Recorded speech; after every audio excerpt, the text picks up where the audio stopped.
What is going on, everybody? Welcome back to another episode of the Mindshare podcast. This show is sponsored by Kit's Keep in Touch Systems, a two-time international award-winning marketing suite for sales professionals, as well as REM Real Estate Magazine, Canada's premier monthly magazine for real estate professionals. Learn more about our sponsors and what they have to offer by visiting my site, mindshare101.com. And hey, while you're there, be sure to download your free copy of my book, The Ultimate Marketing Bundle, as well as learn more about our one-to-one coaching option. Also, when you get there, you're going to see a pop-up about our upcoming Mindshare happening here in Toronto. A lot of people have been asking about the agenda. For those of you coming, you'll find out soon enough. For those of you not coming, doesn't matter anyways, does it? But for those of you on the fence about the whole thing, here's something I want you to think about.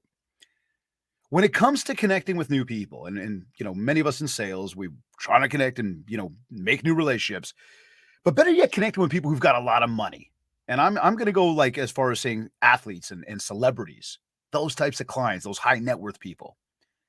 Do you think you could learn a thing or two from a guy who has interviewed Shaq and many other seriously high profile people? Think about that one. We're hosting a 2-day Mindshare here in Toronto on May 29th and 30th. We're going to be going from 8:30 to 4:30 on both days. We've got an awesome night out going off on day one.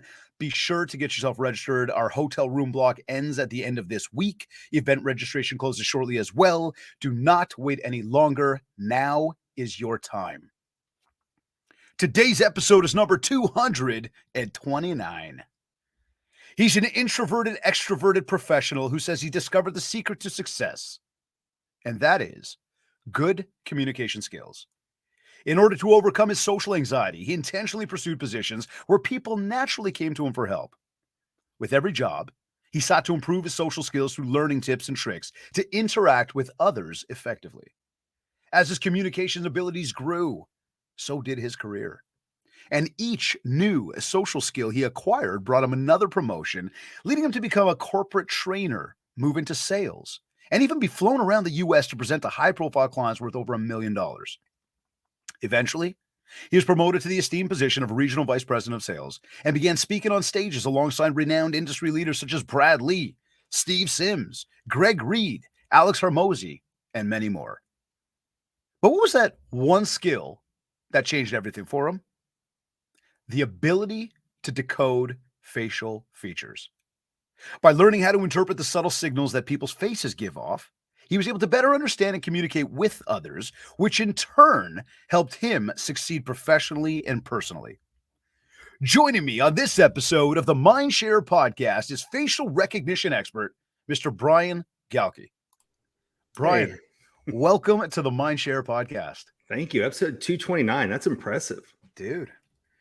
It's funny. I'll tell you a quick story on that, which I probably didn't share with you when we first met. But a buddy of mine years ago had come to me and he said to me, we were doing a lot of stuff together, and he had me down at events and was doing a ton of video. And he calls me up. He's like, dude, you got to start a podcast.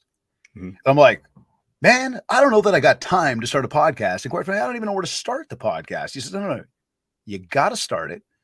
We're putting something really big together. You got to be part of it. Do it. I'm like, all right. I'm thinking about this. And he goes, there's just one catch. I'm like, oh, there it is, right? He's like, I need you to have 3 episodes ready in the next 7 days.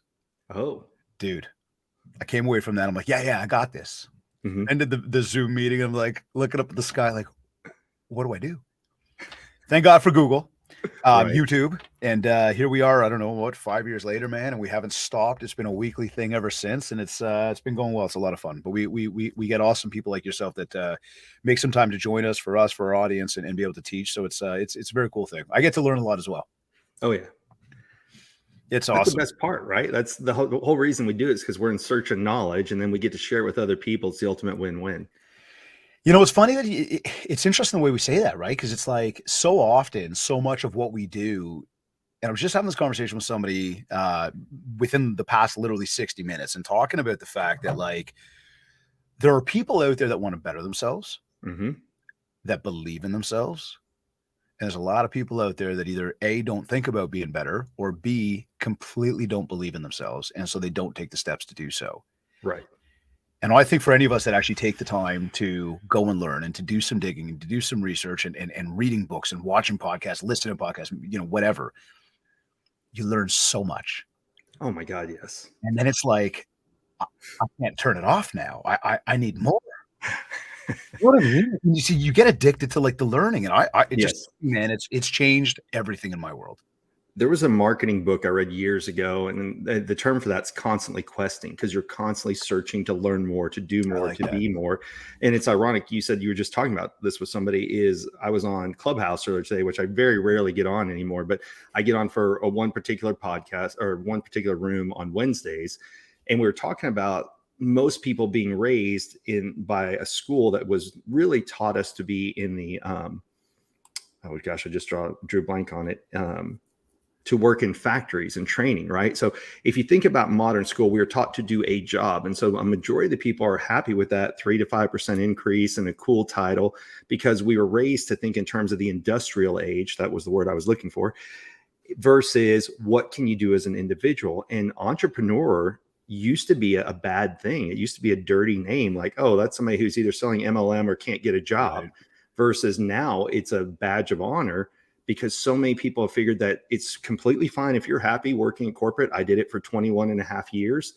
But if you're not wired to stay there, it's okay to leave, or it's okay to do more. And, you know, because I met you through the speakeasy and like-minded people, Mhm. whenever I would spend money to go to something like that, people go, is your company paying for it? I said, no.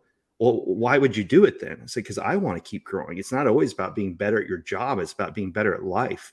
And if you can go, just like picking up any book, if you can take one nugget away, it's worth the cost of admission. So, Listen, man, I mean, okay, so you bring up the speakeasy, mhm, and you obviously, just heard me make the announcement about our Mindshare happening in Toronto. So you would fully understand what's going down, mhm, right? And it's funny because we got a lot of people that are like, well, what's the agenda? Like who's going to be there? Who's right. speaking? And I'm Mhm, sitting there and again, taking a page out of what I've learned now through firsthand experience, which again, you know exactly what I'm talking about. right. Don't worry about it. Just come. And you Right. sit there and you doubt it. And I certainly, even for myself, had the same type of thoughts and doubts. And I don't know who's going to be there and who am I going to meet? Who am I going to talk to? Exactly. Then all of a sudden you do it and you're like, all right, when's the next one? Mhm, So many people need to jump on that. And I think to what you said about like the industrialized way of thinking, I think, I would kind of coin that term as well as like institutionalized way of thinking, mhm. because we're brought up in a way through education of like this is kind of the stepping stones you take in life, and that's kind of how you get to where you're supposed to go. And I think that as we learn more and educate ourselves, and yeah, society's changed, you realize that step by step is not necessarily the right step by step for everybody.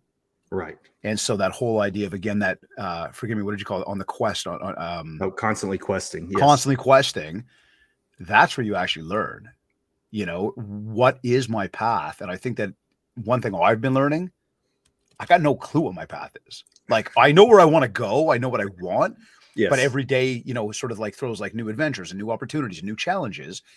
And that kind of maybe, takes you off course by like a little, degree, but maybe it puts you better on course by that degree as well. So you don't know. And that's why you got to try. So my other LLC besides this one is what schools don't teach, and it's not meant to be a knock on institutional Yep. education, but a majority of the things I've learned in life that have gotten me further in life is not what I learned in school. That's It's what I right. learned outside of school. That's right. That's Yeah. right. It's so much about that, man. And Yeah. that's why I say again, it's funny. Like, and I know you chuckled at that because you're like, don't worry about the agenda, don't worry about the speakers, don't worry about whatever. Mhm. That's a lot of the things that people are wondering about, when it comes to the Mindshare in Toronto. And we're just trying to let people know, like, you want to be there, right? Well, and I laughed because I went to an event in Vegas last week and they gave the agenda. And one of the days I decided an hour's sleep would have been better than who I thought was going to be See, speaking. And you know what? They were running a little bit behind. So when I got there, I realized how wrong I was, because that person actually provided a ton of value that I was not expecting. And that's why I really enjoy the idea of not knowing. Just tell me when to be there and when I'm going home, yeah, because then I don't let myself off the hook. You're paying the money to go, you're paying for the travel, the hotel, get to bed an hour earlier or take a nap at lunch, whatever you need to do, but don't shortchange your experience because you think, oh, I won't get something from this speaker. And I say that from firsthand experience. Lucky for me, they were running behind because I got a ton of value That's out of awesome. that speaker that I wasn't expecting. That is so awesome. And that's exactly what it is, right? It's like when you've got no predetermined notion of anything, you don't know who's coming up next, what you're going to learn. You sort of sit there like, just again, like we both did in that room, just tapping away, taking notes, like, oh my God, like give me more. Like I want to learn Exactly. more. Well, then you start looking around the room, and this is a side effect. Because you don't know who's speaking, you don't know who you're sitting next to. And so you start talking to people. And regardless of whether or not they're going to be a speaker, you get to realize there's some badass people out there in the world that are doing things that you're not aware of that you can learn from. But you don't know that when you go to a huge event that's 5,000 people and you just sit a butt in a seat versus when you get to these more intimate experiences where you get to interact and you spend time together. I really believe that's the future of the industry versus huge stadiums. Yeah. Oh man, I thought that was so cool because I was like, wait a second, who are you? What do you do? Exactly. Like, I just spent 3 hours talking to you about God knows what. Right. And I thought what was so cool about that was there was no, I don't know if pretentious is the word, but there was no, I don't know who you are. So we're just going to connect as human beings, have good conversation. And all of a sudden you're like, wow, you got this wealth of knowledge in this like one area of, business of life. And I want to soak this in because like, I actually got to spend time with you just talking and you're a good person. I hope so. Thank you. Yeah, no, I mean, buddy, well, this is what I want to jump in with you. So tell me this, like, I'm going to go right for this one first, because when I read it from the bio and then I thought back to actually some of the conversation that was had in Dallas, what does it mean to be an introverted extrovert? Sure. I love to go and be around people, but I was terrified of being around people at the exact same time. So when I say this, it's going to sound like a pity party, but when you're out in public and you feel like you're in prison, it sucks, because I like and I enjoy being around people, but I was always in my own head and I was so focused on me that it was ridiculous. And so I felt like I was there, but I never belonged. And then when I learned the skill we're going to talk about today, and I learned to start focusing on other people, it took me out of the prison of my own mind and into the present moment. And that's what changed my life the most was I got out of my own way. And there's still, if I go to events and I don't know people, my natural instinct is to go sit in the corner where I can observe everywhere before I start talking to people. So if you see me in an event and I'm not talking to people, it's because I'm pushing myself because I love people. But I used to be terrified of what people were thinking of me. But when I learned to focus on them, it changed everything. You see, that's an interesting one, right? And I think that even if we tie that back to like active listening skills around like actually listening to what you're saying, not just sitting there nodding the head or saying yes. Right. This is where we get to go, wait a second. Now I've really dissected something you actually said, and I can almost ask that back or continue the conversation. Yes. And it's a natural continuation, which actually creates flow of conversation. Yes. If you've read Never Split the Difference by Chris I actually Voss. Chris has actually been on the show. Oh, God. Okay. Yeah. I'm jealous now. Yeah. But so he talks about, parroting back their words. And if you actively listen, and they say, I've had a hard day. You say, oh, had a hard day. And then they can expand. And what it shows is I am listening to you versus our normal ADD, smartwatches, smartphones, everything else, that we've lost the ability to really have good face-to-face conversations and pay attention. Truly. And I think that thing that he called, you said parroting, and I think I picked it up as mirroring. The same idea is picking up on a few words that somebody just shared and feeding those back with almost a question mark at the end. Yes, it shows them that there's good conversation happening, right? So like we've got a lot of salespeople who they fear, I wouldn't even say the art of communicating, like they just fear communicating with others, or maybe just don't know how to properly communicate with other people. For example, somebody who's more assertive versus somebody who might be just, naturally more timid. Why are good communication skills so crucial? And I mean, I think maybe that kind of goes without saying, but Brian, could anybody learn how to be better at this? Or is this just a natural born skill? You either got it or you don't. Oh, I think anybody can learn it. That's so like I mentioned before, being an introvert, the way I learned to understand people better is I picked up books on body language. I picked up books on NLP, how to win friends and influence people. Because what introverts do, they study. And what's interesting is, can anybody learn it? Yes. Can anybody teach it? No. And that's why the old sports phrase, some of the best players make the worst coaches, because if it comes inherent to the player, they don't know how to break it down and teach it to somebody else. And I think it's the people who struggle are the people who can teach it because they had to learn it. Does that make sense? Gotcha. Yeah, it does. It does. It does. Whereas the people that are like born skilled, they're like, I don't know, I just do it. Exactly. Right. Yes. They can't Right. break it down to reverse engineer it to teach it to other people. So then when we look at your situation, kind of go, that whole idea of going in a room, doing the analyzing, maybe being more introverted to begin with. And I think and again, that was something that was probably a light bulb moment for me in Dallas, especially too, was because I sit there and for what we do here, we're obviously very extroverted in the sense where we've got a podcast and we get on stages and we talk to lots of people on a regular basis. Yet there are moments in a day where it's like, I want to be by myself. I don't even want to talk. And it's like somebody calls you to just like shoot the shit. And you're like, dude, I've been on the phone all day talking. I don't even want to be there. But right. When we think about communication, how did you then get yourself to that point where, that starting point where you even realized, one, you needed to spend time learning to do this? Because again, there's going to be some people that think they got it. Mm-hmm. And maybe they don't, right? Yes. How do you realize that it's time to do that? And how did you muster up the nerve to kind of say to yourself, you know what, even though I feel more comfortable maybe sitting in that room doing the analyzing a little bit more quiet, I need to figure this part out? Mine was a bit of FOMO because I do love people, and I was tired of feeling alone in a public place. That was the driving force for me. I always felt like I missed that day at school where they talked about like, how do you make friends? I've always had friends, but I didn't always feel like I belonged. The funny thing is, if you didn't know that I'm an introvert, you would assume I'm 100% an extrovert, because I would join things like adult kickball changed my life. We can go into that story, a whole other thing, but adult kickball changed my life here in Dallas. Right. Moved out here. I had a roommate. I've never even heard of kickball. Is that like soccer? It's like it's a combination of the little red rubber ball, and then it's built like a baseball diamond. Yes, like a dodgeball, but you play almost baseball with it and you kick it. Okay. And so I joined a co-ed kickball league out here, and that also helped get me out of my shell. But people would assume, because I was always out, that I'm just this super extrovert, and I do love people, but I was still terrified at the exact same time. Right. Yeah. Okay. So this is in first, I would say to anybody that is looking to expand their network, think about exactly that. Get involved in things that you enjoy. And oftentimes we could look and say, well, how's that going to help? Or what do I do? Don't go there trying to sell anything. Just go there and be a real person, take part in something you enjoy that other people enjoy, find the commonalities together. And in time, things happen, right? Things happen. I'll take that a step further. Go join any group of people that's doing something you're partially interested in, because people worry about, oh, well, I'm not the best at this. So what?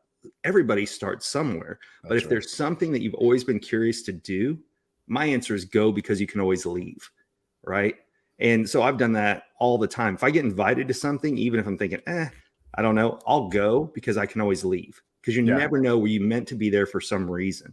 And it's the same thing. If somebody moves somewhere near, I encourage them, join all the meetup groups. Go find anything that you've always been interested in that you've been holding yourself back from, because you may meet some really cool people and you may find a new hobby at the exact same time. But I like that. It's that you've got permission to go, but you've also got permission to leave if it's not the right place. Exactly. So what's the harm, right? And there comes back to that step, like as we open the show today. Are you going to take that step to try to better yourself? Right. It may not always work out, but I can promise you this: if you don't try, it ain't going to work out. That's exactly it. If you try, you never know. Yep. So as we talk about that, then, and we look at these skills, and again, coming from the bio there, how would you define a social skill? A social skill is anything that you can use in a social environment to help understand people better. So it could be expanding your vocabulary. It could be active listening. It could be learning to read body language. It could be paying attention to the environment so you can ask people questions. So anything that can enhance rapport building skills with other people, to me, that's a social skill. Okay. And then as we talked about, you found a particular skill for yourself that you mastered. Yes. What was it? So in Fluke Chance in 2010, a friend was coming down and she said, hey, do you want to go to dinner? I said, yes. I showed up to dinner. She called and said, I'm not going to make it. I said, oh, here we go. And she's like, no, you need to come to the event that I was at. I'm like, why do I need to come over there? And she said, because this guy can decode facial features. I'm like, oh, yeah, I'm going to rush over there for that one. And I went over there with all intentions of blowing holes in this guy, right? He was the keynote speaker for their event. And she was blown away. You have to meet him. You have to meet him. And when I went over there, I thought this guy's going to say generic things like, you've had a hard time in life, or, just something you could either read in a horoscope, or it's so generic it applies to everyone. But instead, he sat down at the dinner table and dissected everyone, but tactically. And he chose different facial features and said, this means this, this means this. And what he did is he showed us a book, and then he showed us flashcards, right, of what the different features mean. So the cool thing that I saw was this wasn't cold reading, which is you just say something, you wait for someone to nod, but he could tactically understand someone based on solely their facial features. And so really, what are our faces? They're a map of where we've been and where we are currently. And that's because there's 42 muscles in the face. The mind creates movement, movement creates muscle. So our faces change over time. And so literally, when you're talking to someone, you are looking at who they are currently and trying to understand, how do I understand them and how do I speak their language? And when I saw him do this, it was November 13th of 2010, because I found the email the other day. Yeah. I immediately bought his material.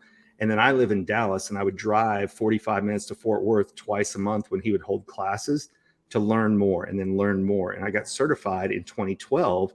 And it skyrocketed my career from being on the help desk to being regional vice president of sales, all by focusing on other people.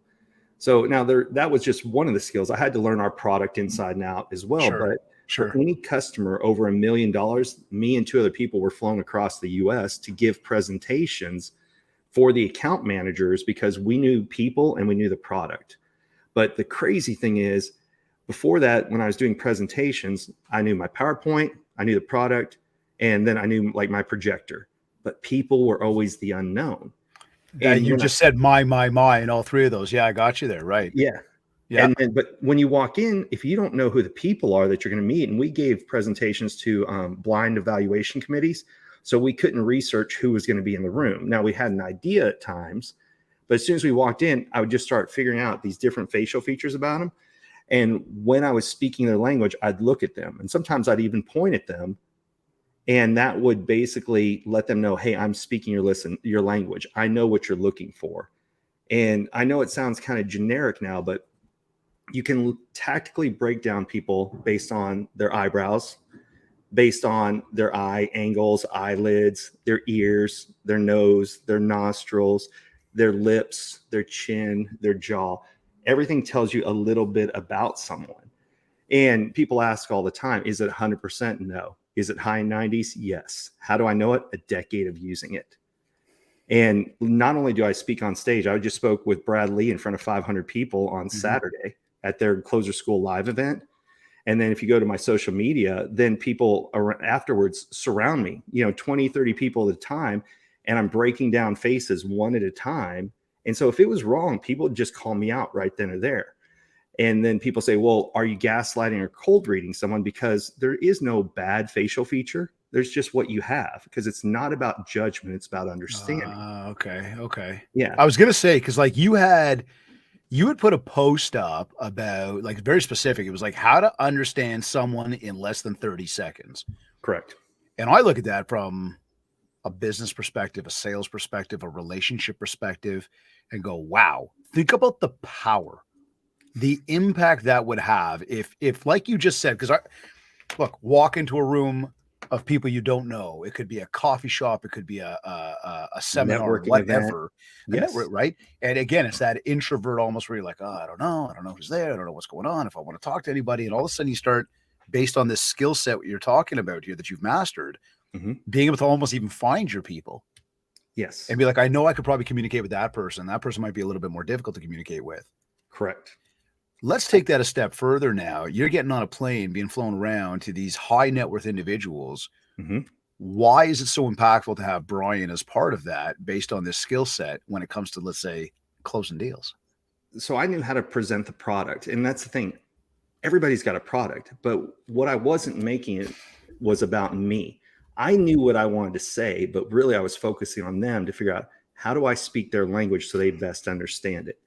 And the very, very basic, simple example I like to give are, there's 3 basic eyebrow shapes. Okay. Mm-hmm. So there's straight eyebrows, is get straight to the point. Facts, figures, data, and stop talking. There's angled eyebrows, like I actually have an angled eyebrow right here.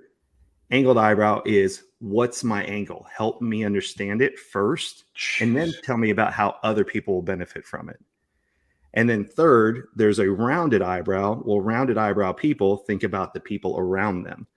If you just do just those 3 things, what happens is you start thinking, how do I present it? So if I see a straight eyebrow, I need to hurry up and get straight to the point as soon as possible. If I see the angled eyebrow, I talk about, Mr. Customer, this is how, once you understand it, then you can help your customers, your clients, your loved ones, because they need to understand it and be included in the process. Or if they've got rounded eyebrows, I talk about how everybody else benefits first and then them, because they think of other people first. And the reason I teach eyebrows is because eyebrows lead to eye contact. In this day and age, people have lost the ability to have a face-to-face communication with people.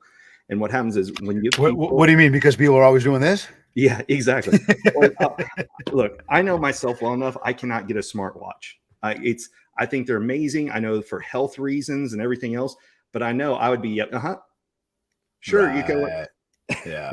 So, I have a buddy who, I was just talking to him the other day. He had to disable every notification on his watch. And I'm like, well, then why do you have a smartwatch?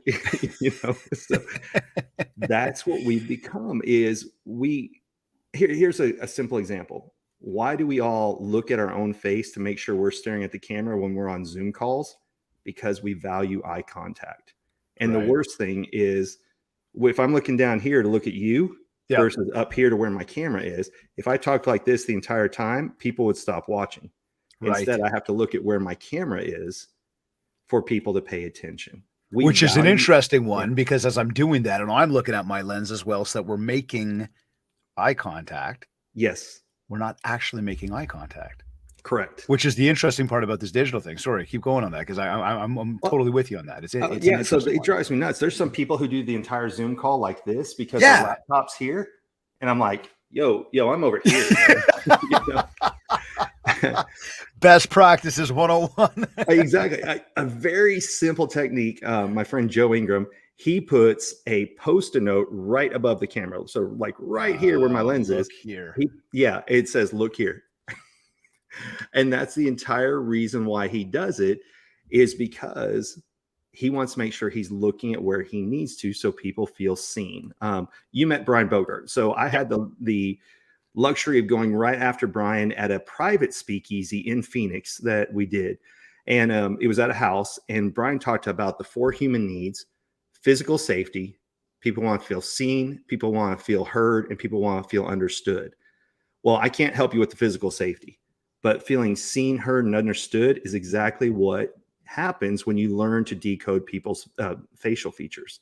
Because what you're doing is, I know what I want to say, but when I focus on you, it's felt.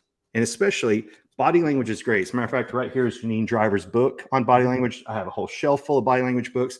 But body language, again, I'm looking down. If I'm analyzing faces, I'm looking at you here. Right. And it's very often that I do what's called paid practice, and that is, companies will bring me in not to teach it, but just to break down people's facial features at events. And so they'll give me a table that, people come over, and it's kind of like a entertainment / learn about yourself environment. And I'll do that all the time. And you would not believe 1 in 10 people will cry. And that's because it's the first time that they feel seen and heard, sometimes for the first time in a very, very long time. Wow. And at that very speakeasy, there was a girl came up. She had rounded eyebrows. She had no upper lip, which means you don't talk about yourself. And if you say, well, how does it mean that? We all talk about facial features in our daily language. So if I say, hey, keep a stiff upper lip, what does that mean? Don't share your emotions, right? Like, hey, suck it up. Well, so if you have rounded eyebrows, we already talked about, those are people who think about the people around them. And then you see a flatter upper lip. Well, they don't talk about what they do, but then she had this little line right here, which is called a verbal affirmation line. I know I'm giving you a lot, but no, I was going to ask you that. Like, cause I Yeah. mean, and I remember when you did this with me when we first met, and I'm like, Yeah. what? You're like, watch. Yes. And I was like, oh man, you're scary. Right. It is. but seriously speaking though, like, and we didn't get to dive into the depths of it all, like the extent, but I remember you talked about the eyebrows. Yes. You mentioned a few other things, and I was about to ask you here, like, what are some of those other things? If I'm this person who's tuned in right now going, this is blowing my mind. Right. Eyebrows I got. Yes. You just mentioned about the lips. Right. So if you see someone with a flatter upper lip, Yeah. we say the phrase keep a stiff upper lip means don't share your emotions. Okay. So if you see somebody with a flatter upper lip, if you ask them too many personal questions right away, the wall will come up because they think you don't deserve to know that about me. However, I won't ask them. I'll ask them work-related things until they share a personal story. Then I know it's game on. When I talked about, yeah, it's crazy. Matter of fact, so like, give me the opposite to like this, like the what'd you say? Like no upper lip, or like? Sure. So I'll give you the best polar opposite there is. Yep. What's the number one plastic surgery being done right now? Lips. Why? People want to, all puckered up and stuff. I don't know. Nobody knows, but that's because this is considered our personal lip. This is considered our professional lip. And people ask, what's it based on? Right brain versus left brain. There's 42 muscles in the face.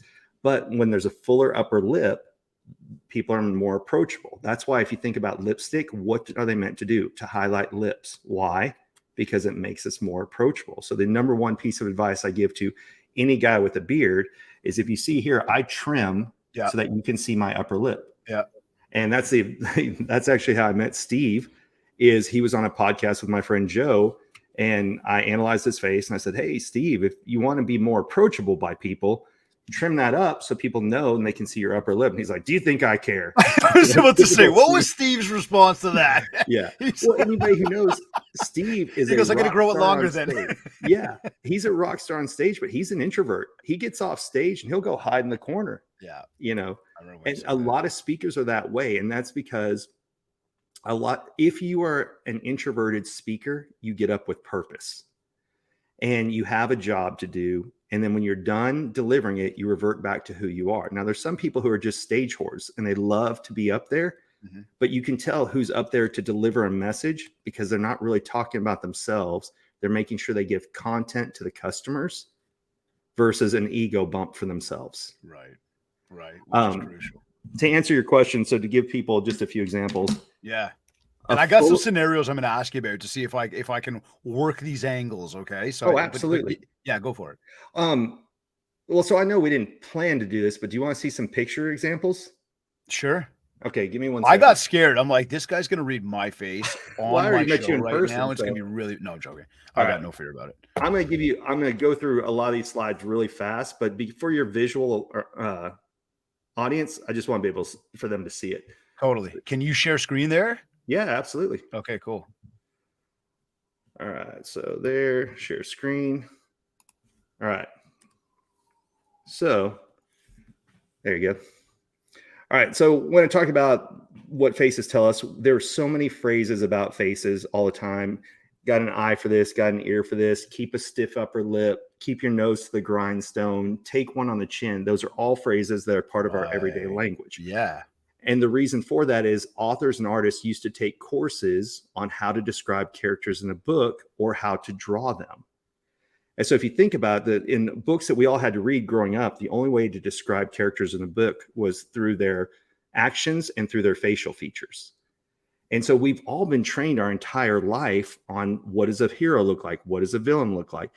They literally took courses all the way back to Edgar Allan Poe, took courses in something known as physiognomy. So what is physiognomy? It's the art of discovering people based on who they are, based on their facial features. And so like I talked about earlier, there's 42 muscles in the face. And what happens is they change over time. And people go, what do you mean change over time? This is a picture of me at 18 versus 38. Look at all the differences. So I used to have a straight eyebrow here. Oh, the eyebrow. Wow. Yeah.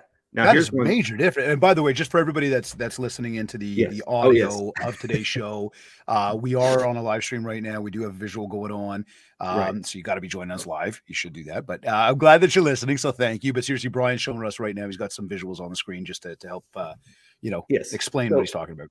at the picture of me at 18, what I had is a very straight eyebrow, and the picture of me at 38 is angled. I That's got that when wild, man. yeah. When I became a corporate trainer, I had to learn it. What does an angled eyebrow mean? What's my angle? Help me understand it so I can help others. And so that is when that came into play. The one that most people notice is look at how my ears used to stick out on my 18. They were farther away from my head. Ears are like wind drag on a plane. The more that they stick out, the more you push back on other people and how they do it. And you want to do things on your own. The closer they get to the head, the more you go with the flow. So look at my ears as I became older. Right here, they're closer to my head than they were when I was 18. Now, the biggest one that you won't realize until I tell it to you here is look at the picture of me at 18. So on the left here, look at how both eyes angle down quite a bit. Okay. Yeah. Now look on the right on when I'm 38.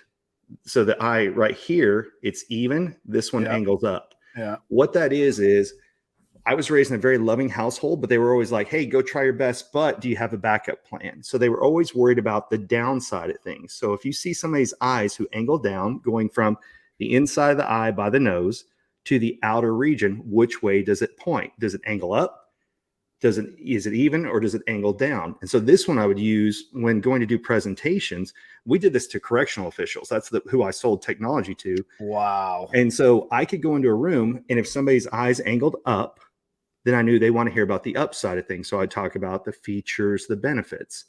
If they're angled down, then they were worried about the downside. Have you thought about this? Have you thought about that? And so you want to pause here and give me scenario questions, or you want me to keep going? So yeah. I mean, like, and I've got a bunch of them because I went to left field with these things. Okay. Sure. And I started just kind of like, so what about, right? So I'm going to go through some of them and just see if anything's applicable right now. But one of them I wrote down was like, how would I know if a potential client is actually interested in what I'm saying, or just can't wait for me to shut up so they can go work with somebody else? Sure. So there's several. This one's not so much about facial features, but it's more about how do they respond, body language, micro expressions. Number one is, do they lean in? Are they nodding? Yes. But one that is related to faces is your lower lid. So we've been taught through body language, don't cross our arms. Yep. Don't stick your hands in your pockets. However, people's lower eyelid will reveal if it's rounded, then they're open to hearing what you're saying. However, if it goes flat, you've just flatlined. So something you said or did has upset them. And what do we do as kids when there's something we don't like? We cover our eyes. Okay, so hold on. Say it again. I'm sitting there. I'm doing a sales presentation. I think I'm giving you a feature and a benefit. Right. And what am I watching for in your eyes? You're watching for this lower lid right here. Yeah. Is it rounded?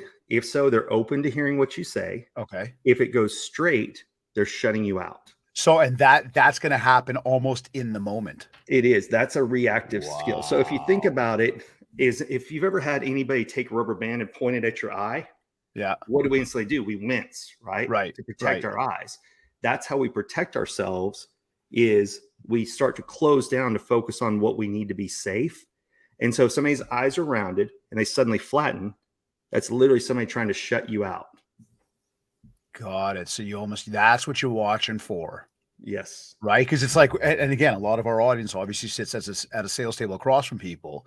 So they're sitting there at the sales table, and now it's like, well, what am I watching for to see if they actually care about what I'm saying? Yes. Or it's like, I'm trying to, like I speak about a realtor. They're going for a listing presentation. Well, it might be somebody else that they're competing against as well. They don't know that. The person's not in the room at the same time as them, but it's now you can read the potential seller and almost go, are these people probably going to sign with me or probably going to say, thank you, see you later? So I'm actually going to show you a visual picture. So I'm trying to find another one real fast. Okay. I want to show this to you because when you can see what it looks like when somebody is smiling, but their eyes go flat, you're going to be amazed. So I'm just finding another picture because we were just going to have the conversation. So for people listening, this is kind of a on the spur of the moment. Yeah. It's cool. Yeah, I love this. Yeah. But I like it because I'm a visual learner. And so I like to teach it to other people as well. So let me just find the picture I want. That's cool. It's all the reason why people should tune in live with us as well. But again, I don't want to take away from the fact that you guys listen regularly while you're jogging, doing all your other stuff. And I thank you guys. Well, and I'm guilty of the exact same thing, right? Like I do things on the fly when I'm moving. So let me grab this here. Wow, I'll tell you, as you're doing that, that's the double down right there. And that's part of it, is that I'll go to the gym, and while I'm at the gym, most people are either, schmoozing in between their sets, or they are listening to some of their favorite tunes. I'm actually reading my book. And the reality is, I'm reading my book and I'm working out my body. I am taking care of self right then and there in that moment, All right, let's do this. All right. So here's a good example. Yep. If you see the picture in the top, and so for those listening, her lower eyelids are rounded off. Right. And so she's opening. She likes what she's hearing. She wants to be around you. So they're rounded. Now look at the picture at the bottom. Even though she's got a big smile, her eyelids went flat. But what else did she do? Wow. She actually overemphasized the smile. That, and put a barrier in between you and her. All of a sudden the clipboard is up and in front of her, protecting her chest. It's wild though, because you say that, I almost see that smile down at the bottom. I'm like, she really likes me. Yeah, but she's not, because she created that barrier, right? So what she did is, not only did her eyes flatten, but then she put this up here to protect her chest. Because what do we do when we're threatened? We protect where we're dangered, right?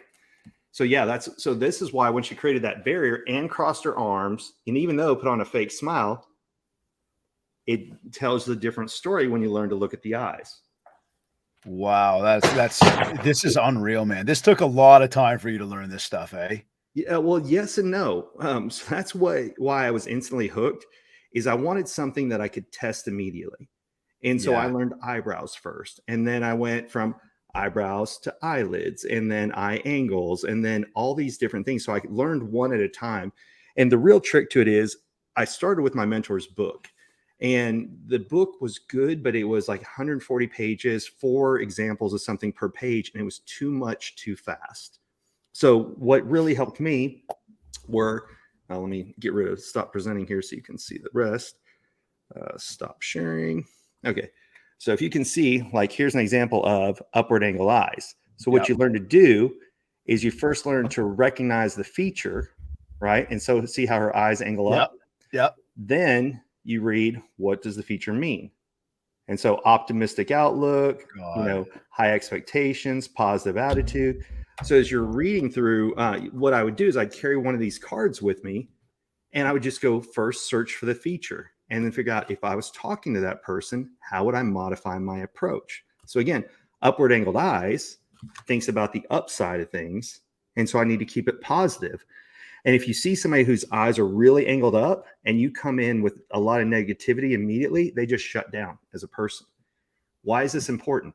Because people think differently. So let's use it as an example. Let's say I'm selling you a house, right? And you have the upward angled eyes. Then I'm going to talk about all the features and benefits of the house. If you have downward angled eyes, I'm going to talk about all the improvements that they've made to the house, because when people are buying a house, they sometimes think, I'm buying somebody else's problem or headache. Why did they move? So I talk about, they replaced the water heater this recently, they just had the roof replaced, because that person's worried about the downside of things, what could potentially go wrong. So then I'd focus on all the things that have been fixed or repaired. Now, when I used to be part of the presentation team, if I was talking to people whose eyes angled up, I would talk about, this is the best part about our product. We got this feature, this benefits to you. But if their eyes angled down, I would say, this is not the first version of our product. This is actually the 3rd or 4th version, because we had these problems before. This is what we had to fix. And this is the feedback we got from our customers, because people whose eyes angled down think about the potential downside of things. Wow. That is some wild insights, eh? Okay, so let's take another scenario here and say, and you brought this up a moment ago with the virtual. Right. But I'm on a virtual, and the thing is, I'm not in the same room as you right now. Right. I don't know what's going on off camera. Sure. I don't know what else you got going on in your day. I don't know whatever's happening, but I know that we're here. Right. And if you haven't even got the best etiquette when it comes to being on a camera, it's going to be a lot harder to figure out where your head is at, maybe. No, that's actually the complete opposite. That's what Okay. the big game changer. So now you're speaking my language. All right. Okay, so here was the question, and tell me Yes. if we're going to the idea was like, how do I know if they're bullshitting me or they're being completely genuine when I'm on a Zoom with somebody where all I can get is kind of that like top half of them? Well, so this is actually what I love about this is what you do before you ever meet with them. Okay. And you go and find a picture of them on social media. And Oh, then now you're talking about, I'm going to take you somewhere else in a yes. minute. So what you do, and this is what I really loved about it, is this was the first proactive skill that I could ever do. So I go to somebody's LinkedIn profile and find the picture of them and say, what features stand out about their head? So this is Steve, who we both know. Yep. Right. And let me see if I can make him a little bit larger I was afraid to do that. I go look up people on LinkedIn and figure out what does every one of these features tell me. And now I know how do I need to change my message, because I know what I want to say, but how am I going to speak Steve's language? So have you ever read the book, The 5 Love Languages? No. Okay, read it. It talks about the 5 ways that people receive love. So it's acts of service, words of affirmation, physical touch, time and attention, and gift giving. Okay. I'm just writing it down. Yep. Sure. It's the same thing, but somebody's face tells you this is how you should talk to me. And that was the big game changer for me. So I'm going to stop sharing this. I'm going to jump back over to the PowerPoint. Yep. Because literally this is what was missing in my world. So I mentioned before, the projector, the PowerPoint, and the product, I knew how to make those things fly, but people were always the unknown. So once I figured out how do I look at someone's face and figure out how do I speak their language, that's where it changed for me. And so I literally, there we go. It was like getting a new set of glasses, because all of a sudden I could look at the people in the room and instantly figure out how do I speak their language? What am I going to be teaching them? So it was proactive. And then I would go look up somebody on social media. I'd start with LinkedIn because that's who I'm looking for. But then you go to social media because LinkedIn is usually a professional picture. It's probably got Photoshop, and the artist may have inverted the images and you wouldn't know it. Mirroring. Yep. Yes. And so then I go to social media because that's going to be a more recent picture. And again, our faces are constantly changing.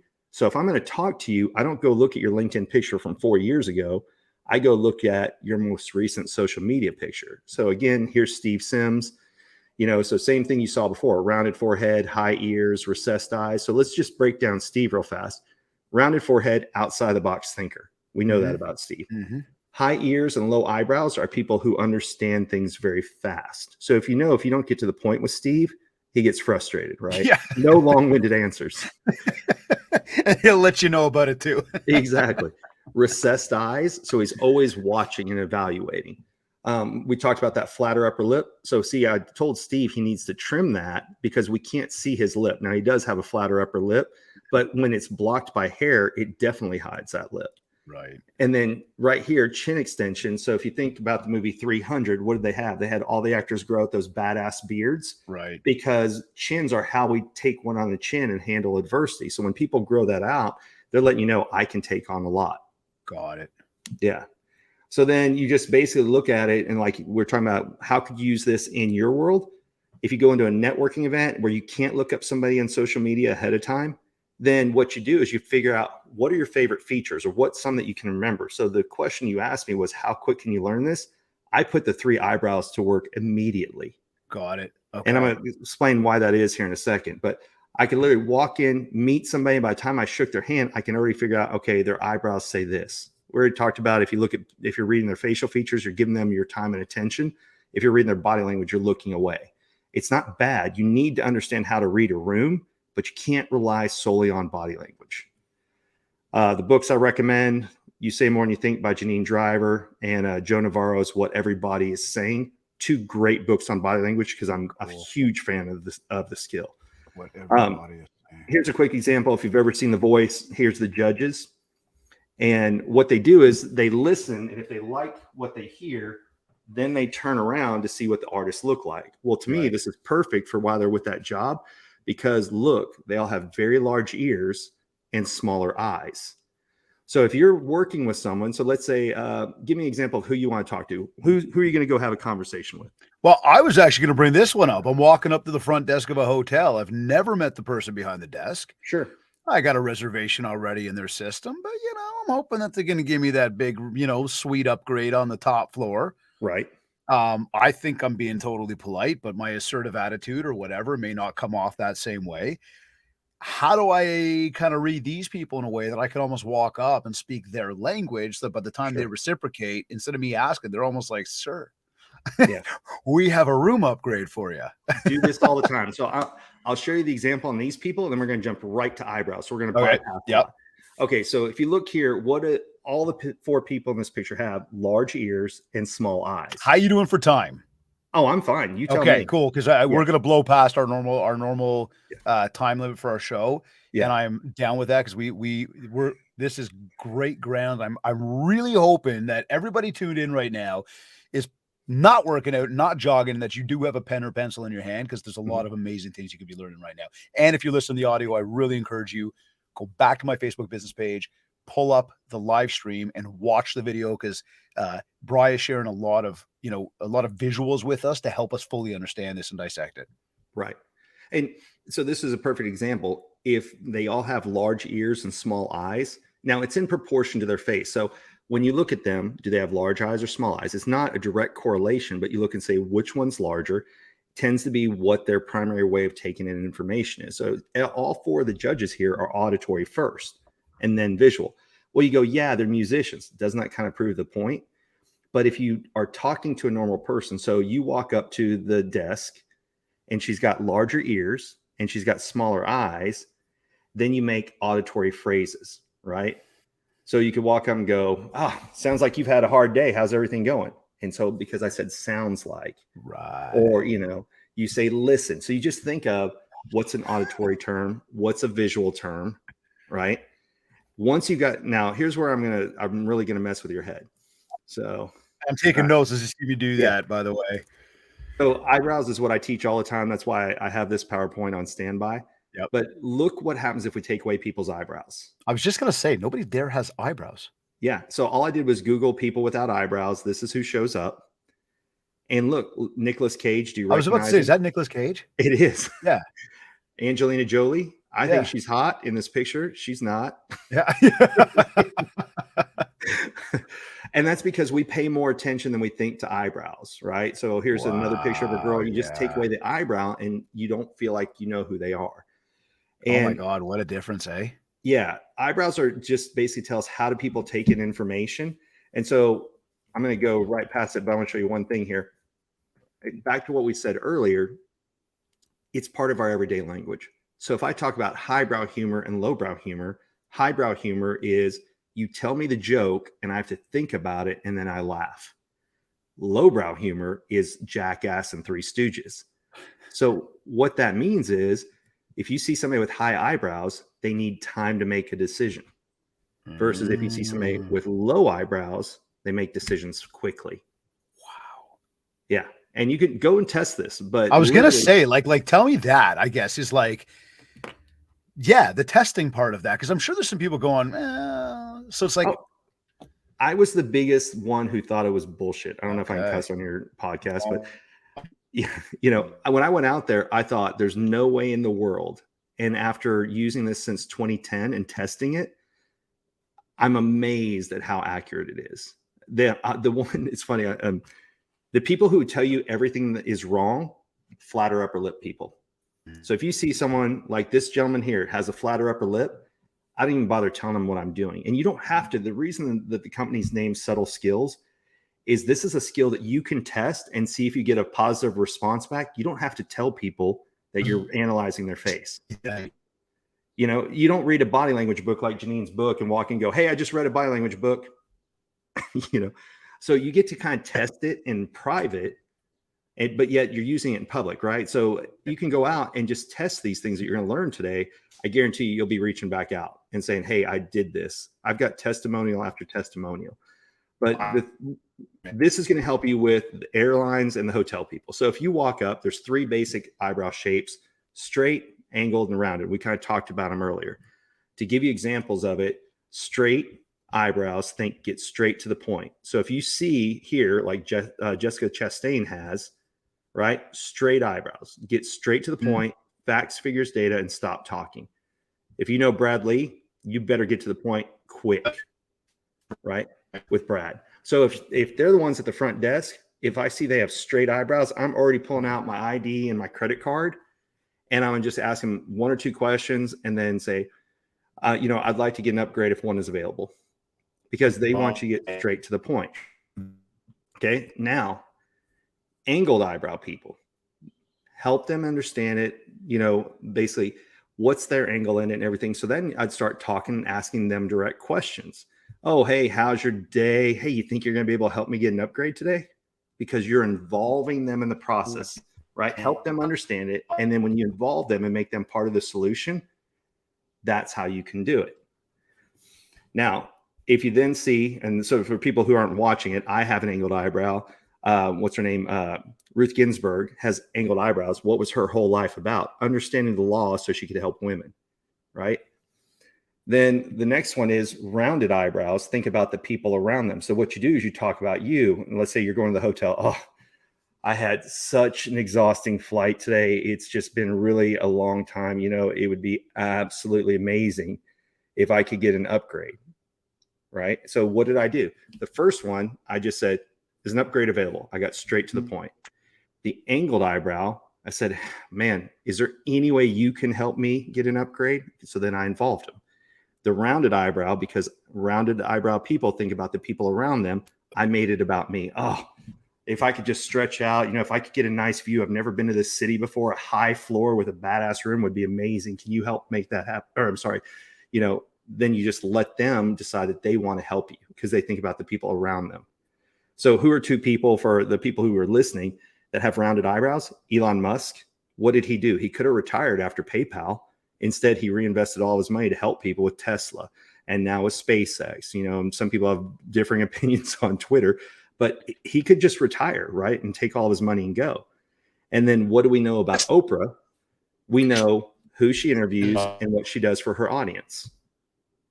So you literally just start looking at people and here's an example. So let's say, since I just taught you, how would you talk to these 3 if they're working at the desk? Oh,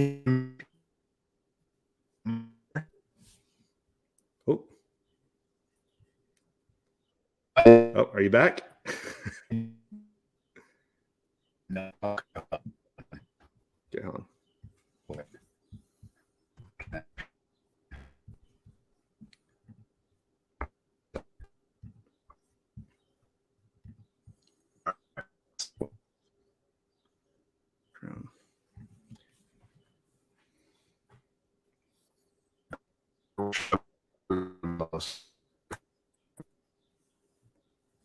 You still there? Uh-oh.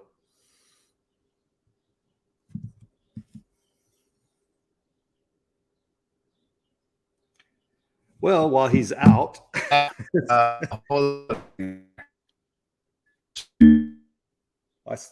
still see us on Facebook, so I'll talk to the audience while you're out for a minute.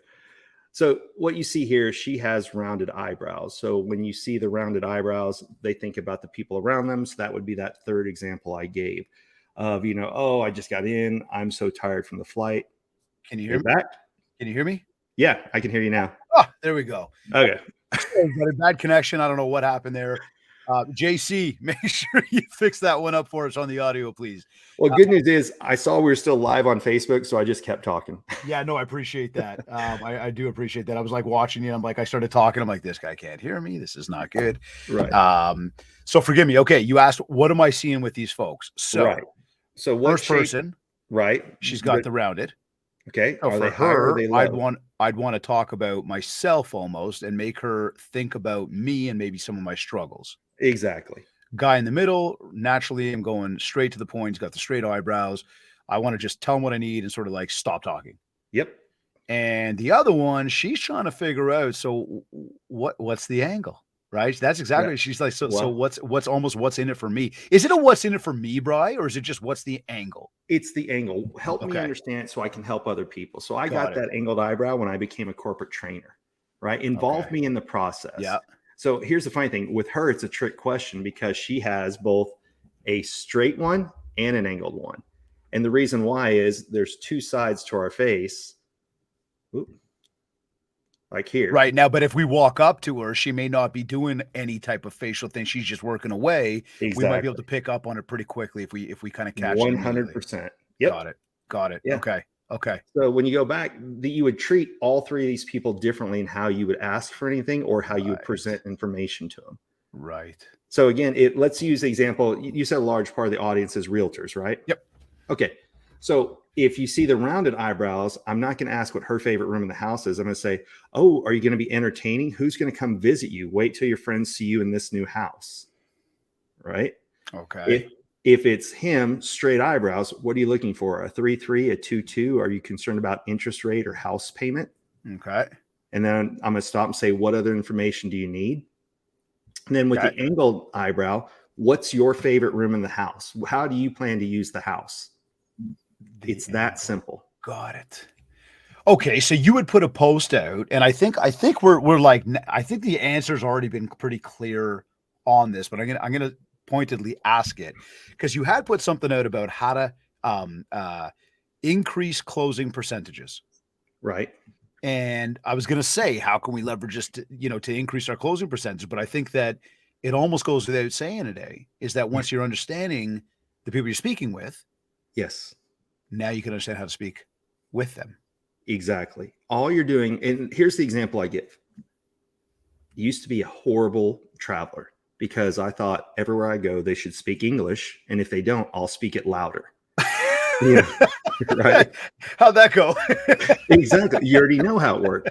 But that's what people do is they're so focused on themselves. That's funny. That they don't focus on everybody else. So I like to go back here and give you an example. I want to show you my opening slide. I don't want to waste all our time on slides, let me see, where is it? This is the biggest problem that people have. And that is there's a picture up on the screen where the person on the left is focused on them and their message. And when you do that, everybody else focuses out. They zone out because they know you've got commission breath. You're making it about you. But on the picture on the right, when you learn to focus on other people and learn to speak their language, that's when they focus on you. Mm-hmm. Right. So if you give people your time and attention and they feel seen and heard, that builds rapport, and rapport builds relationships. And that's really where a lot of people, and I say this, making that same mistake, I was so busy pushing my product, I wasn't paying attention to the people. And it's the people that buy the products. Products, they say, oh, this product can sell itself. Kind of can't, because you still have a buyer on the other side. And there's a simple story that I like to share. And that is, I went to a wedding at Jekyll Island. It's on the Georgia-Florida line. And once I became a better traveler, everywhere I went in the world, I learned basic phrases. Please, thank you, good morning, good evening, good afternoon, you name it. And so when I'd go to those countries, when I used that, even if I couldn't speak the language, because I tried to speak their language, they tried to speak mine. So beneficial, changed the way I traveled. So I was at this wedding, and the guy came over and filled up our wine glass, and I noticed it said that he was Hungarian. I'm like, okay, well, I've been to Prague, Vienna, Budapest, so I know some Hungarians in my phone. So I went and found thank you in Hungarian. When he came back to refill our glasses, I said, Köszönöm. He said, what? I said, Köszönöm. He goes, you speak Hungarian? I said, well, we've been over in that side of the world and just wanted to say thank you for taking care of us. Because I took 2 seconds to focus on him, guess whose wine glass was never empty the rest of the time? Yeah, you know what? I see that 1,000,000%. Yeah, I totally get that. And it makes so much sense. It was my entire table, because we made him feel seen and heard instead of as a servant. And it changed his entire night because we focused on him for 2 seconds. He took care of us for 2 hours. Yeah. And that's how people are wired. I parallel that, and you'd understand this one as well, very much from the stage when we're on stage. And, you're looking out to an audience and you can see those folks that might be looking down at their phone, people that are distracted, people that may not be completely locked into, what you're saying or who you are or what the message is. But then you've got the folks in the audience that are like gazing at you right in the eyes. Yes. And they're nodding. And they're almost at the edge of their seat, like leaning forward. Right. And that body language right there says, and I've learned this and I've studied this in terms of like when I'm live on stage, I try to make eye contact with every single person in that room, at least once, if not more. Right. I want you to know that I know you're there. Yes. I want to make that connection with you that now you're like, well, he knows I'm in the room. I can't just start looking at my phone. But Right. much the same, because I know you're in the room. And even though I'm speaking to all these people at the same time, we're having an individual conversation with each other. Yes. And by doing that, I mean, again, it's one of those things that over the years, you just find you're developing a stronger connection with your audience because, like you said, you're acknowledging the fact that they're there. Yes. Right. You're speaking their language. You're speaking their language. You're focusing on them.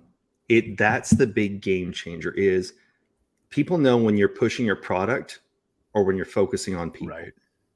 And, the old term show up and throw up, it happens far too often. And it's part of out of nervousness. It's part of out of, we learn from scripts, and scripts are good. We just did a podcast about the importance of scripts, but you have to learn to speak the person's language. And so that's a perfect example. Janine Driver, a friend of mine, she's very auditory. And so if I send her a regular text message, she won't respond. If I send her a voice text or a video, she'll call me back immediately. Got it. If I call her, FaceTime is best because she can hear me and see me. So you start playing with these things to figure out who your customers are. What's the best way to communicate with them? And that's the whole thing is we're not being so narcissistic that it has to be done our way. Let me rephrase that. They're not so narcissistic that it has to be done my way. Right. Instead, I want to focus on them because I know what I'm talking about. Now I'm speaking their language, and that becomes our way. Okay. I see where the correction that you drew. Yeah. I totally get that. Right. So now let's go back as I said, I'm going to take, I want to go there. You had brought up social media. We talked about the photo. Sure. We talked about, and oftentimes if we're going to go meet somebody and we know who we're meeting, we can look them up. But the person, behind the front desk or the stewardess on the plane, you never know. So that's about reading in the moment. Right. Going back though and thinking, I own a business. I'm an entrepreneur. I'm a salesperson. I have an Instagram, a Facebook, a LinkedIn, or whatever. Right. What should everybody, again, tuned in right now, when it comes to now understanding, what we've spent some time teaching today, when they think about their photos and or their videos that they're posting up to social media, is there anything specific that we can share for people to know about before they make their next post? Like, watch out for this or don't do that or just best practice kind of stuff? Combination things. One, look to where the camera is, right? That's a big deal. Like we talked about earlier, if I did the rest of the conversation like this, you think I'm not paying attention to you. Or it's like the people that when they're doing the selfie, they're looking at themselves on the screen rather than the little lens on the camera. Yes, exactly. Right. So that's the first one. The other one is you don't know who's going to be listening to your message. So you need to add in 3 different components.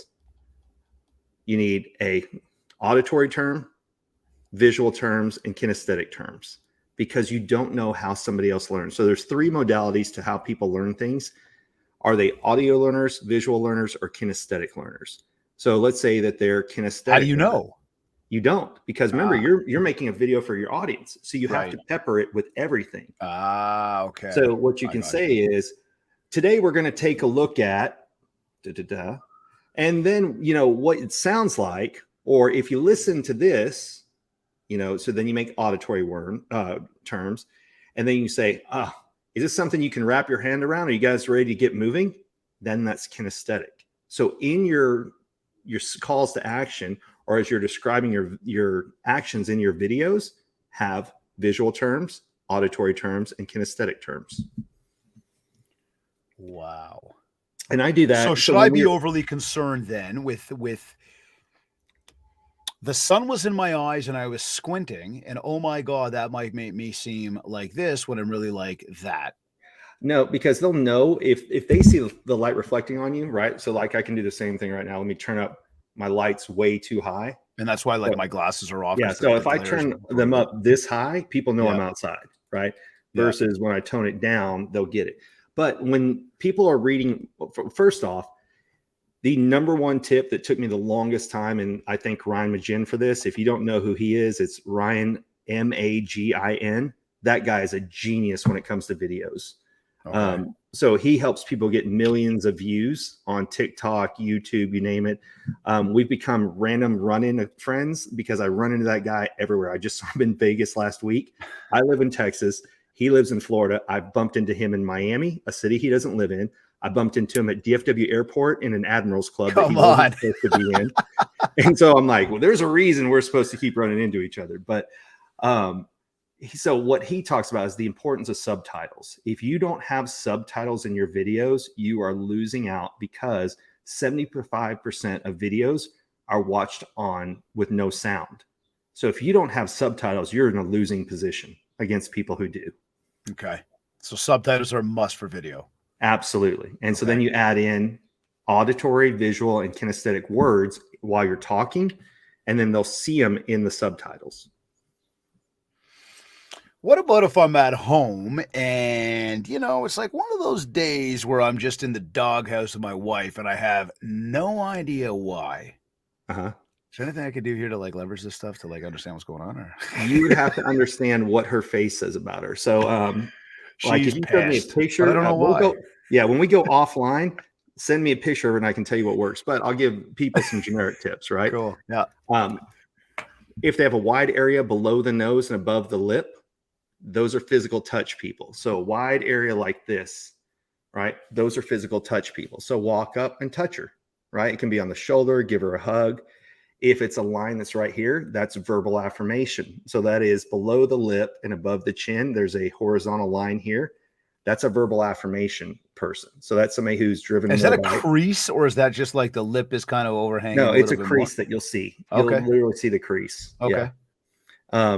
Let's see if I can find an example of that to pop up on your screen for people to see. But yeah, if you see that on anybody, then they want verbal affirmation for the jobs that they do. Let me see if I can find someone who has it. And I mean, obviously the sort of like higher level of the question is, it's like, we've talked about business today. We've talked about being able to leverage this information so that I can get myself a better seat, a better room, a better whatever. Right. And now I'm just taking it on the personal level and going, now you've got somebody that, in my case, let's just say, and I just use it as an example, but my wife, who I've known forever, right. How can we leverage this type of stuff for even at home for people that we actually do know versus don't know? And we've probably got some predetermined notions just about how they handle situations, or we handle them together. Yeah. So it's like you're leading me into my slides, because that's a question that people ask is, where can I use it? The answer is everywhere. Yeah. Because that's what it seems like. Yeah. Everybody has a face. So why do I teach it for sales first? Because usually sales driven people, right, who are trying to grow their business, they have the strongest need for connection and rapport building skills. And so they invest in that.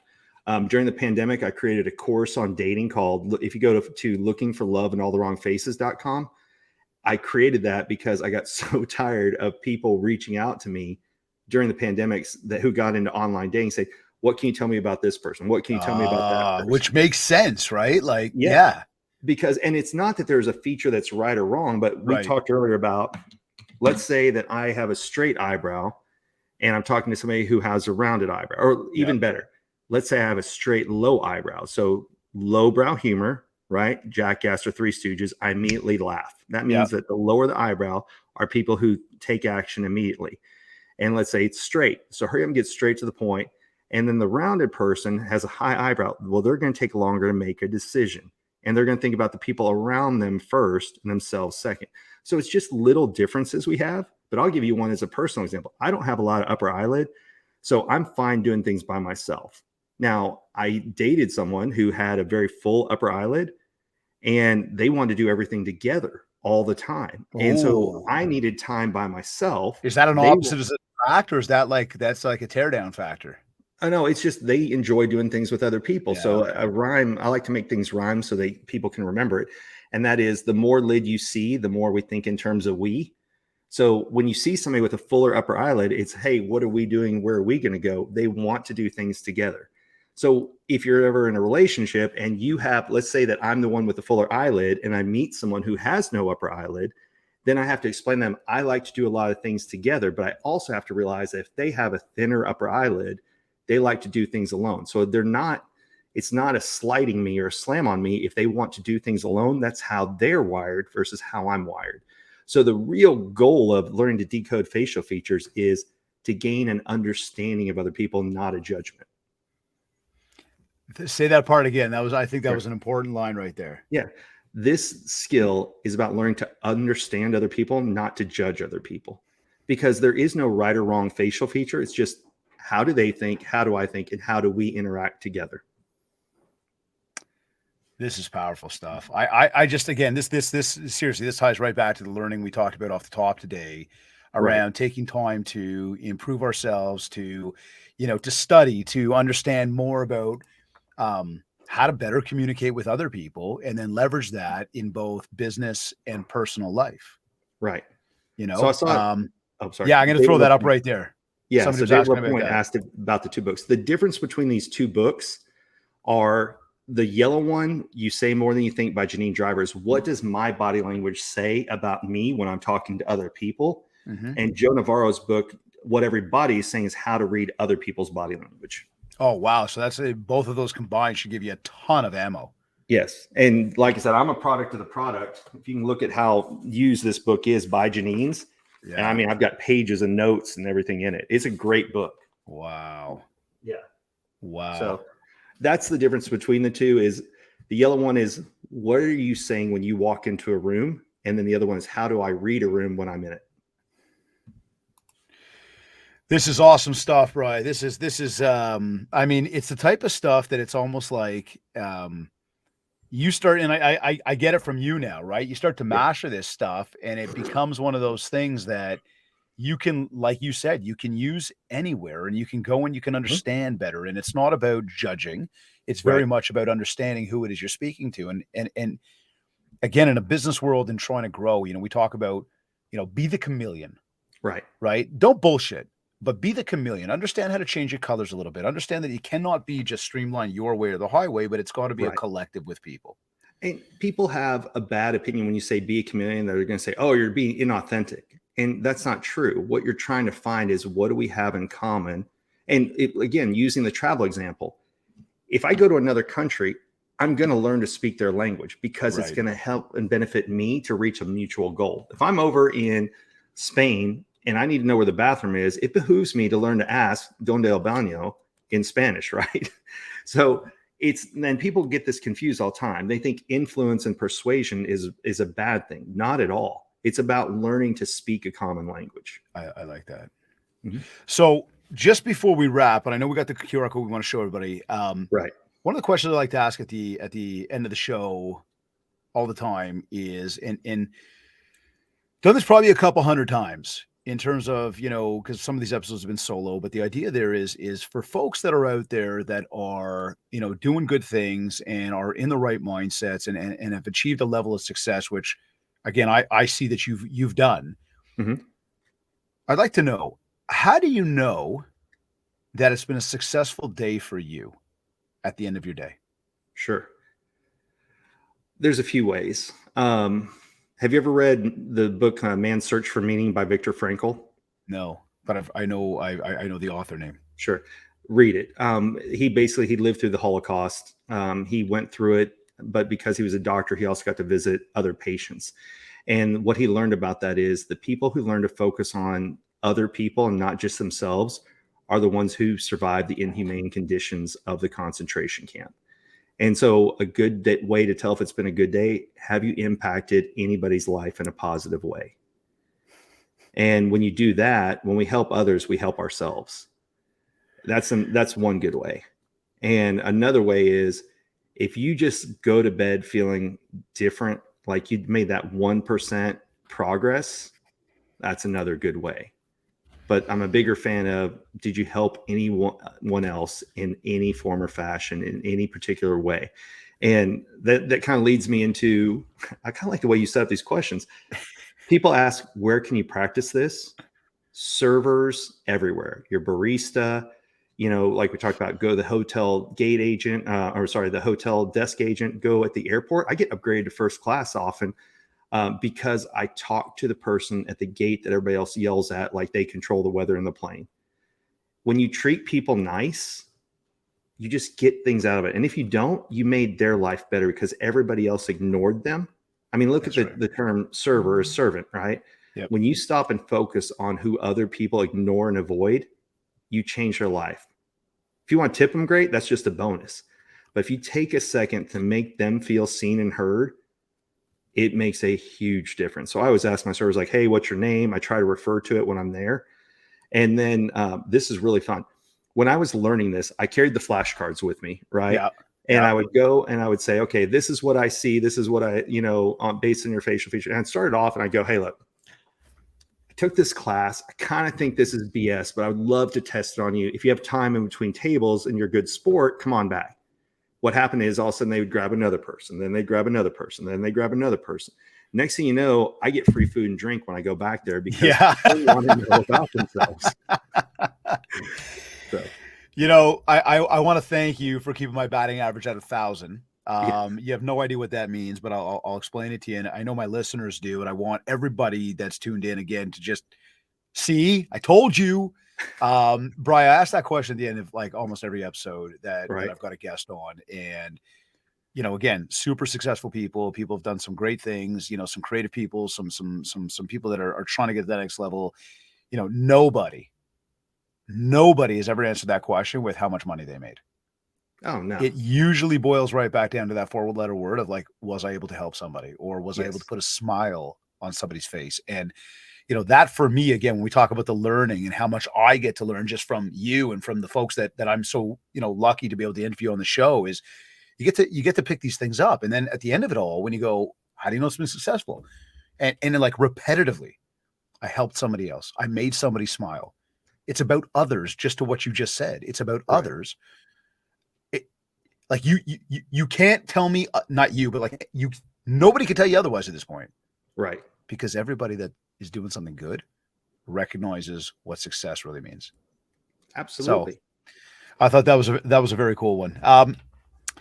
Final words that you can share with anybody to help them get out there, build a lot more mind share, really grow themselves personally, grow themselves professionally. I know that we've got this QR code that I just throw up on the screen here for everybody. And so again, those of you tuned in, I do recommend go back to the live stream on this, or even Brian, if you've got a link that you want to send people to, if people where just can they find you, all the above.